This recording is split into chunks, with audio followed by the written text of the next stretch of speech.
नमस्कार। मेरे साथ में हैं अभी आर्थिक नीतियों के जानकार किसान महासभा के राष्ट्रीय उपाध्यक्ष हैं और आप काफी आर्थिक नीतियों पे पैनी नजर रखते हैं, तो हम इनसे ही बात करते हैं कि अभी 2000 के नोट वापस लेने का लिया है फैसला, तो क्या इससे अर्थव्यवस्था पर क्या असर पड़ सकता है और क्या पड़ेगा?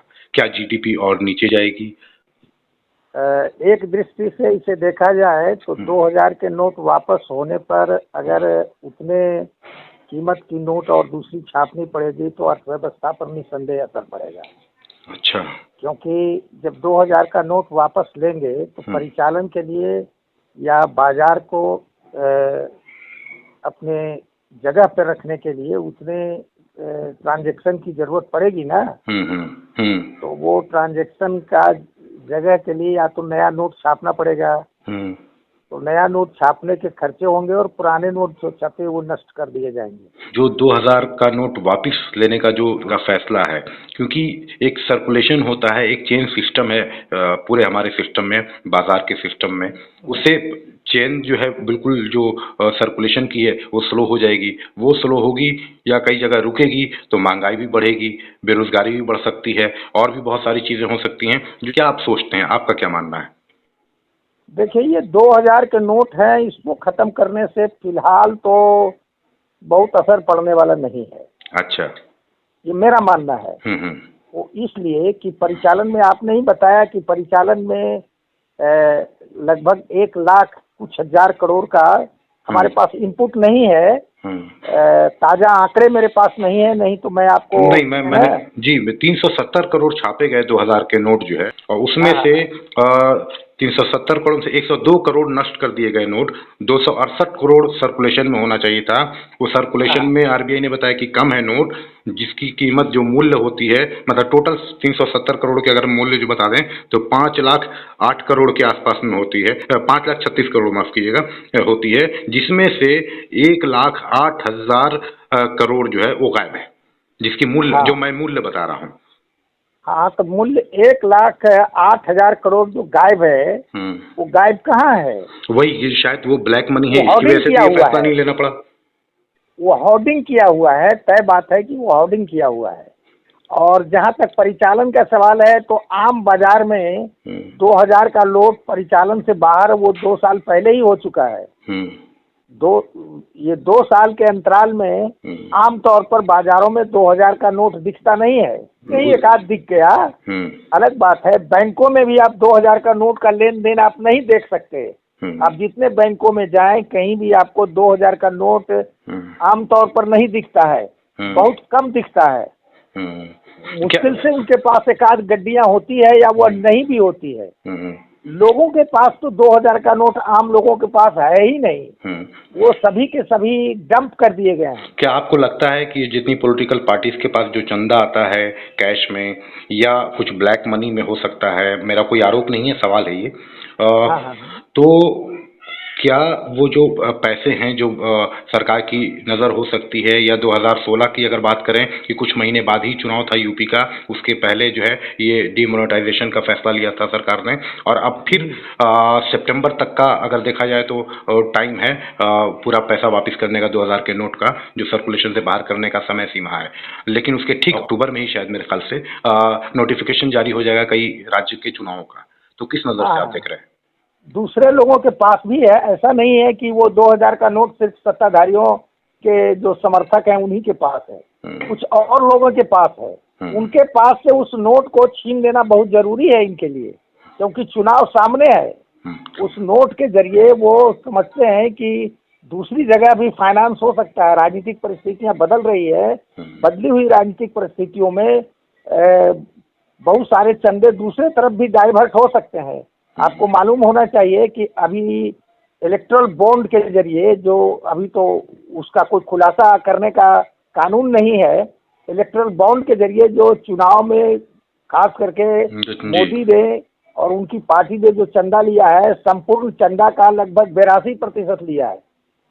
और शेष प्रतिशत में ही पूरा विपक्ष है। ये जो आंकड़े हैं, ये आंकड़े कहाँ से आपको मिले, या ये आंकड़े अखबारों में अच्छा, आमतौर पर आए हैं। मीडिया के थ्रू इंडियन आप बात कर एक्सप्रेस में छपी थी। ओके जी। इंडियन एक्सप्रेस में छपी थी कि कॉरपोरेट लोगों का जो चंदा आया है उसमें 82% भाजपा को मिला है।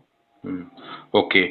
जो कॉर्पोरेट का जो पैसा माफ कर दिया गया, जो सरकार ने माफ किया, नहीं माफ किया। तो अभी एक नया तथ्य आपको पता नहीं, मालूम है कि नहीं, अडानी को जीएसटी नहीं देना पड़ेगा। अरे भाई आप जान लीजिए, अडानी को अभी जीएसटी नहीं देना पड़ेगा, ये सरकार का फैसला है। ये तो सरकारी खजाना चलेगा कैसे, जब बड़े बड़े उद्योगपति का ही माफ कर दिया जाएगा तो सरकारी खजाना अडानी को संरक्षण देना है, चूंकि उनकी पूंजी। सर आप लोग बात करें पॉलिटिकल बात हो गई है, तो आप मुझे चीज बताइए कि अडानी की बात हो रही है, अडानी की इतनी आलोचना होती है या विपक्षीय पार्टियां करती हैं, खुद बिहार में भी वो इन्वेस्ट करने जा रहे हैं अडानी, जो अगर मीडिया के रिपोर्ट की बात करें तो आप लोग की सरकार है यहाँ बिहार में। इन्वेस्टमेंट से उनके पूंजी के जुगाड़ का कोई ताल्लुक नहीं है, पहले बात ये समझ लीजिए। इन्वेस्टमेंट कोई कहीं कर सकता है, ये कोई बड़ी बात नहीं है। इन्वेस्टमेंट तो वो उन राज्यों में भी करते हैं। इन्वेस्टमेंट सरकारों के लिए सिर्फ नहीं होता, इन्वेस्टमेंट मुनाफा के लिए होता है। और मुनाफा असल में वो इन्वेस्टमेंट हो रहा है, वो रुपया कहाँ से आया है पता ये करना होगा ना। हाँ, तो वो क्या पता किया जा सकता है या पता किया जाएगा क्या इन्वेस्टमेंट पता हो रहा है। अच्छा अभी तो बताते नहीं। उनका टैक्स माफ हो जा रहा है, उनका कर्जा एनपीए में चला जा रहा है, वही इन्वेस्टमेंट है।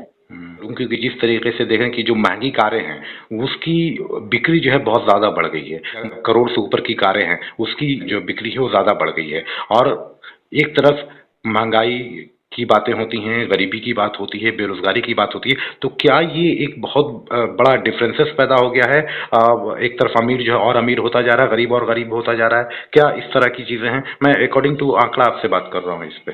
आंकड़े मेरे पास मौजूद नहीं है, लेकिन आम जीवन में जो इसका सिद्धांत है, जब किसी देश में किसी इकोनॉमी के सेंट्रलाइज होने पर, माने अर्थव्यवस्था को केंद्रीकृत होने पर, कुछ मुट्ठी भर लोगों के पास जब चीजें पहुंचती है तो और अधिक मुनाफे की ललक जो खास करके पूंजीपतियों की होती है, तो इसका ये थोड़े मतलब होता है कि उसमें प्रॉफिटियर कोई वर्ग नहीं होता है।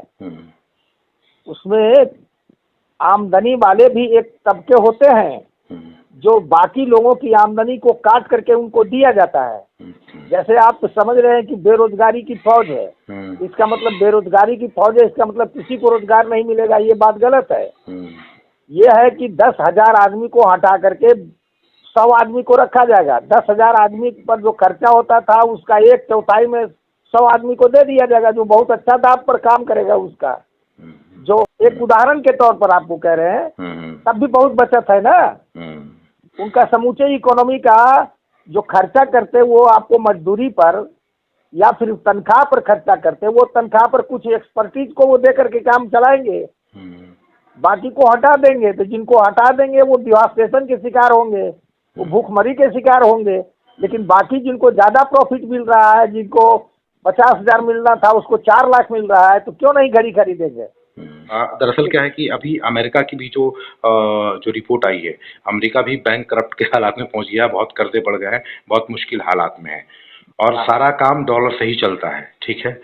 तो और ऊपर से ये 2000 नोट का वापस लेने का फैसला, तो क्या कुल मिला के वैश्विक नज़रिए से भी मैं आपसे जानना चाह रहा हूँ कि जीडीपी पे हमारे असर पड़ेगा? क्योंकि जीडीपी पे असर पड़ना बहुत बड़ी बात होती है, बहुत सारा। और लोग समझते हैं कि तरक्की का मतलब है कि एक पुल बना दिया तो तरक्की हो गई, लेकिन असली तरक्की जो मैं समझता हूँ वो लोगों की रोजगार मिलने से होती है, क्योंकि पैसा वो सर्कुलेशन में आता है, पैसा वो रोलिंग होता है और फिर चीज़ें जो है आगे बढ़ती हैं और देश तरक्की करता है, खुशहाली आती है। तो क्या आप देख रहे हैं, आपका मानना क्या है इस पे? जैसे जीडीपी तो निसंदेह जीडीपी पर असर पड़ेगा और वैश्विक स्तर पर पूंजीवाद गहरे संकट में है और इस संकट का बोझ डालने के लिए उसको डेमोक्रेसी भी कर्व करना पड़ रहा है, इकोनॉमी को ज़्यादा से ज़्यादा सेंट्रलाइज करना पड़ रहा है। लोगों की हाथों में जो ज़्यादा से ज़्यादा रुपये, आपके पास रुपये जाएंगे, तय बात है कि आप खर्च करेंगे, आप जमाखोरी कहाँ कर सकते हैं। आप जरूरतमंद चीज़ों को आप खरीदेंगे, लेकिन आप पैसे आपके पास नहीं है तो आप जरूरतमंद जरूरत की चीजों को आप खरीदेंगे कैसे, आप उसमें कटौती करेंगे। यही सच्चाई है। असल में ये इकोनॉमी को सेंट्रलाइज इसलिए कर रहे हैं कि ये चूंकि गहरे संकट में है, ये संकट का पूरा बोझ पब्लिक के ऊपर डाल देना चाहते हैं और उनसे कौड़ी कौड़ी वसूलना चाहते हैं। माने 24 घंटे आपके हर सांस पर उस टैक्स लेना चाहते हैं, पानी पर टैक्स लेना चाहते हैं, चलने पर टैक्स लेना। जीएसटी तो एक दिखावा है, जीएसटी तो मान लेते हैं टैक्स है। अब दुनिया का एक गरीब से गरीब आदमी जो खरीद रहा है वो टैक्स दे रहा है। वो सच्चाई यही है। और माने भारी टैक्सेशन के जरिए अधिक से अधिक मुनाफा वो बटोरने का प्रयास कर रहे हैं। इसका एक और उदाहरण है कि आप देख रहे हैं मणिपुर में एक अभी इतनी वार छिड़ गया है दो समुदाय में, जिसमें वो जो लोग आदिवासी नहीं थे उनको आदिवासी घोषित करने का प्रयास कर रहे हैं, जिसमें वहाँ दंगा हो गया है। उन दंगों पर इनकी जो दंगा करवाया गया है बाज़ाब्ता प्रोजेक्टेड दंगा है, जिसमें इनकी असल में तजवीज़ ये है कि जड़ और जंगल जमीन पर जो है पूंजीपतियों की पेट भरी नहीं है, उस पर निगाह है, सरकार उसको देना चाहती है। इसीलिए उनको आदिवासी घोषित करके उनके जो जमीन जो थे, जो आदिवासियों का जमीन जो दूसरे नहीं ले सकते थे, तब उनकी जमीन लिया जा सकता है यदि अगर उनको भी आदिवासी घोषित कर दिया जाए तो। यही खेला है और ये बजाता ये खुल करके खेल रहे हैं। जहाँ तक भारतीय अर्थव्यवस्था का सवाल है तो ये तो बिल्कुल ही चरमरा गई है। भूख इंडेक्स में इनका नंबर 102 नंबर है, जो पाकिस्तान और बांग्लादेश और नेपाल से भी पीछे ऊपर है। 102वां नंबर है आपको हंगर इंडेक्स में भारत का। ये हमारा थोड़ा ही है, संयुक्त राष्ट्र संघ का है। जो जिस तरह से कर्ज बढ़ गया है देश के ऊपर में, हर आदमी के ऊपर में कर्ज बढ़ गया है और फिर उसका इंटरेस्ट भी देना पड़ता है, तो जाहिर सी बात है ये सारी चीज़ें जो है बिल्कुल हमारी अर्थव्यवस्था पे असर तो डालेगा। और असर डालेगा तो हमारा मान लिया कि 1 रुपया कमाई है तो 60 पैसा अगर चला गया कर्ज में और इंटरेस्ट में, तो 40% में कैसे चलेगा देश? सरकारी खजाने पे बोझ तो पड़ेगा ही, तो कैसे निकलेगी सारी चीज़ें? तो कुल मिलाकर असल में यही सार्वजनिक संपत्ति को वो पूंजीपतियों के यहाँ बेच करके ऐसा वो चुकाना चाहते हैं और उससे भी नहीं चुके तो जनता पर भारी टैक्सेशन लादना चाहते हैं, उससे भी नहीं चुके तो लोगों की पगार काटना चाहते हैं, उससे भी नहीं चुके तो वस्तु का दाम बढ़ाना चाहते हैं। ये इनके फितरत है। अच्छा, फिर जहाँ तक पूंजीपतियों के टैक्स माफ करने का सवाल है तो असल में इनको अर्थव्यवस्था संभालने के लिए भी अपने कॉरपोरेट लोगों को छूट देना और संरक्षण देना इनकी मजबूरी है। अगर वो नहीं देंगे तो फिर पारदेशीय व्यापार के मामले में ये चूक जाएंगे, क्योंकि इनके पास कोई ऐसा मॉडल नहीं है जिस मॉडल के जरिए ये कुछ हासिल कर सकें। तो तय है कि इनको विश्व बाजार में अपना थोड़ा मोड़ा भी जिस हद तक भी हो अपना कद बढ़ाने के लिए इनको अधिक से अधिक पूंजी इन्वेस्ट करना पड़ रहा है। जबकि सच्चाई है कि विश्व व्यापार में भारत का हिस्सा लगातार घटता चला जा रहा है, लगातार घटता चला जा रहा है। कर्ज का बोझ और बढ़ता चला जा रहा है और भारत कर्ज के जाल में डूबता चला जा रहा है। इससे पार पाने का इनके पास रास्ता नहीं है, इसलिए ये बहुत सारे कदम अनर्गल कदम उठा रहे हैं। इन कॉरपोरेट लोग जितना लेकर के भाग गया है, जितना इन्होंने बैंक एनपीए कर दिया है और जितना इन्होंने छूट दे रखा है, भारतीय कानून के मुताबिक अगर उसको चुका लिया जाए तो कर्जा खत्म हो जाएगा। आप जरा समझिए बात को। लेकिन ऐसा ये कर नहीं सकते क्योंकि व्यापार का क्षेत्र इनका अपना सरकारी नहीं है। सरकार अब कोई व्यापार नहीं करती। अब उन्होंने तेल भी दे दिया है पूंजीपतियों को, वो दे दिया है अंबानी को तेल तो अंबानी बेचता है, तेल कंपनी वही चलाता है, गैस कंपनी वही चलाता है, अरब से तेल वही लाता है। भारत सरकार उसमें मीडियोकर की भूमिका अदा करती है। तो इसलिए ऐसी स्थिति में ये अनर्गल कदम उठा रहे हैं, इनके पास कुछ सूझ नहीं रहा है कि हमको क्या करना चाहिए। चीज़ मनमोहन सिंह ने एक बड़ी अच्छी बात बोली थी जो आज भी मेरे जहन में उनकी बातें याद आती है कि उन्होंने कहा था कि बड़ा नोट मत छापिए, क्योंकि कई बार लोगों ने कहा था 5,000 का नोट छाप दीजिए। तो उन्होंने कहा कि अगर मान लीजिए, उन्होंने एग्जाम्पल समझाया था कि 5,000 रुपया का मैं अगर मूल्य का मैं एक नोट छाप देता हूँ और समझिए कि कोई गरीब आदमी की नौकरी ही महीने भर की 5,000 कमाई है, उसकी 5,000 की नौकरी है, और अगर वो मिस हो जाता है, नोट भुला जाता है, खो जाता है, तो पूरा महीना वो क्या करेगा? पूरा महीना तो भूखे मर जाएगा। तो ये मनमोहन सिंह का तर्क था कि बड़ा नोट इसलिए छापना नहीं चाहिए। 5,000 के नोट पे उन्होंने एक एग्जाम्पल दिया था। मनमोहन सिंह ने तो, हालांकि मनमोहन सिंह के जो उदारवादी नीतियां थी, उन नीतियों ने ही और बहुत सारी चीजों को बल दिया। और शुरू तो हो गया था उनके जमाने में ही पूंजीपतियों का वो बहुत सारा तांडव, लेकिन वो खुल करके सामने नहीं आया था। कांग्रेस वाले, इतना बात तय है कि वो बैलेंस करना चाहते थे, वो जन समुदाय और लेकिन सर ये भी तो ना देश के सामने बैलेंस करना चाहते थे, चेक एंड बैलेंस।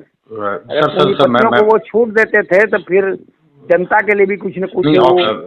शिव जी, जब ग्लोबलाइजेशन का जब दौर आया तो आपके पास में कोई ऑप्शन नहीं था। दूसरी चीज, जो स्टेट पावर के हाथ में होनी चाहिए थी सारी चीजें, हम लोग की व्यवस्था पिछले 70-75 सालों से शुरू से ही उस तरह का सिस्टम नहीं रहा।